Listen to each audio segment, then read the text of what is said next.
Assalamualaikum warahmatullahi wabarakatuh. Apa kabar semuanya? Hari ini kita akan memulai pembelajaran seni budaya. Materi kita hari ini membahas tentang seni lukis. Nah, untuk mengetahui sejauh mana, apa, dan bagaimana seni lukis itu, tetap stay dan jangan kemana-mana. Ikuti penjelasan saya dari awal sampai akhir.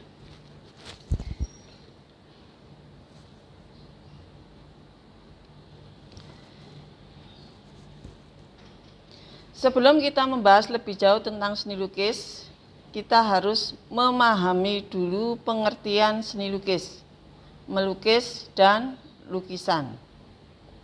Seni lukis adalah sebuah pengembangan dari menggambar. Biasanya memiliki keunikan atau ciri khas tersendiri. Melukis adalah kegiatan mengolah medium 2 dimensi atau permukaan datar dari objek 3 dimensi untuk mendapatkan kesan tertentu dengan melibatkan ekspresi, emosi, dan gagasan sang pencipta. Lukisan adalah suatu pengalaman artistik yang ditumpahkan dalam bidang 2 dimensi dengan menggunakan warna dan garis.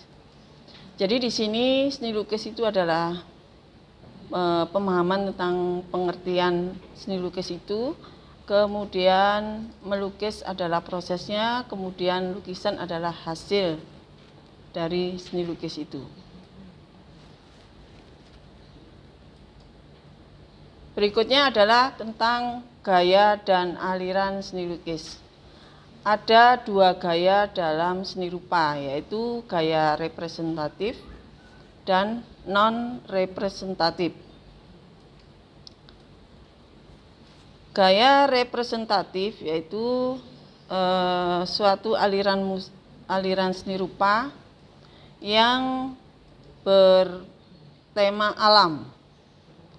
Kalau non-representatif itu adalah suatu aliran seni lukis yang penggambarannya dalam bentuk yang sulit untuk dikenali atau dengan kata lain bersifat abstrak.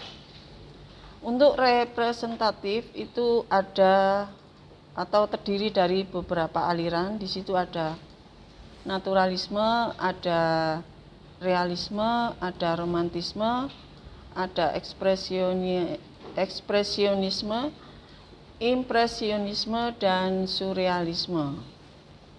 Nah, masing-masing aliran ini memiliki ciri khas masing-masing. Kalau naturalisme itu berasal dari kata natural, berarti kan alami ya, jadi lukisannya alami. Kalau realisme itu adalah sesuai dengan kenyataan yang ada. Kalau ekspresionisme itu adalah sesuai dengan apa yang ingin kita ungkapkan. Berikutnya adalah tema seni lukis. Tema seni lukis di sini ada 6, jadi nanti bisa dipilih salah satu mana yang sesuai, yaitu yang pertama manusia dengan dirinya. Kemudian manusia dengan manusia lain, manusia dengan alam sekitarnya, manusia dengan alam benda, manusia dengan aktivitasnya, manusia dengan alam khayal. Untuk manusia dengan dirinya ini kalau kita melukis, kita lukis adalah diri kita sendiri. Jadi misalnya kita bercermin, kemudian kita melukis wajah kita yang ada di cermin, itu namanya melukis diri sendiri. Kemudian dengan manusia lain, apabila kita punya teman, kemudian kita melukis, jadi teman itu yang akan menjadi objek lukisan kita. Kalau manusia dengan alam sekitar, objek lukisannya adalah alam sekitar, jadi apa yang ada di sekeliling kita. Kalau manusia dengan alam benda, berarti lukisannya berupa benda-benda yang ada di sekitar kita. Kemudian untuk manusia dengan aktivitasnya, itu berarti ada kaitannya dengan kegiatan kita, misalnya sedang bekerja atau sedang belajar, seperti itu. Kemudian manusia dengan alam khayal, yaitu lukisan yang ada kaitannya dengan imajinasi. Berikutnya adalah untuk melukis tentunya kita membutuhkan media. Dan media di sini sangat beragam tergantung dari teknik yang kita gunakan.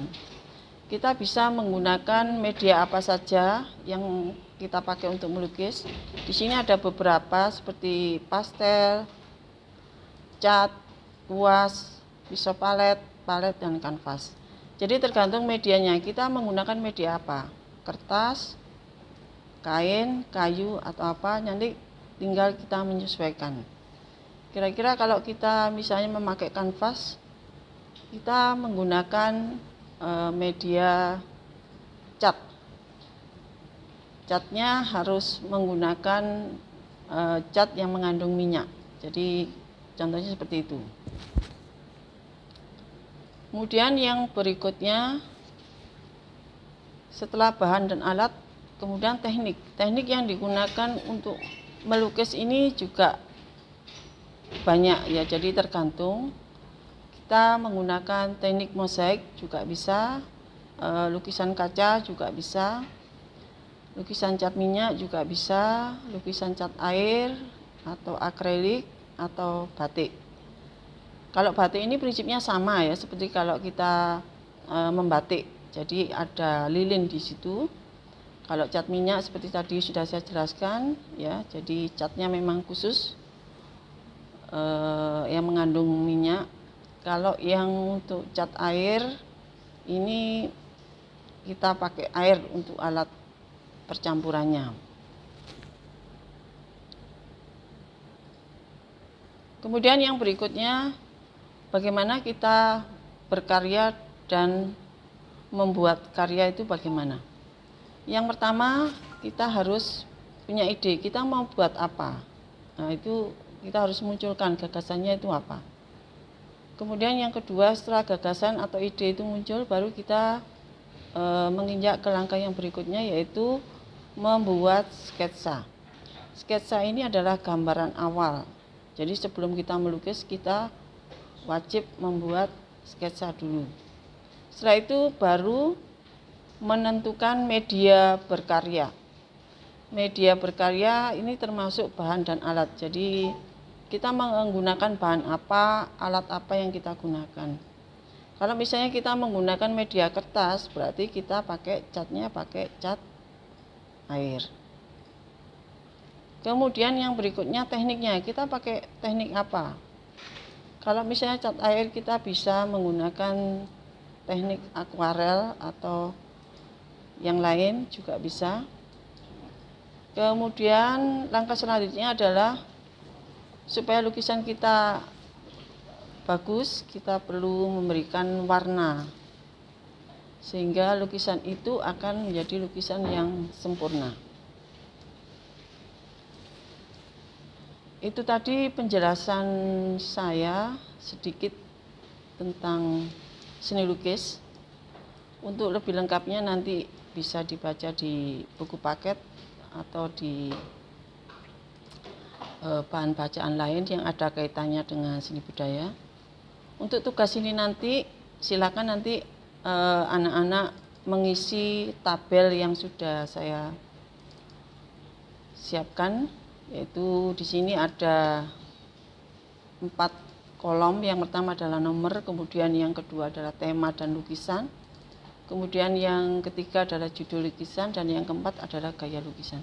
Jadi untuk tugasnya ini nanti anak-anak mengisi ya, untuk kotak yang di bawahnya tema manusia dengan dirinya itu nanti diisi dengan gambar atau contoh lukisan sesuai dengan tema yang ada.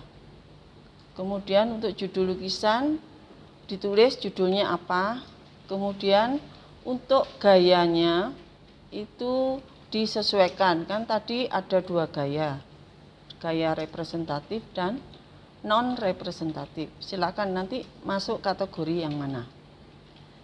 Semua tema sudah saya tulis di situ, ada 6. Jadi tugasmu nanti mencari contoh lukisan sesuai tema yang ada di tabel ini. Setelah terisi semuanya, silakan nanti untuk jawabannya dikirim ke email saya yang sudah saya tulis di sini, silakan dikirim di situ. Setelah itu nanti saya cek kira-kira nanti hasilnya bagaimana.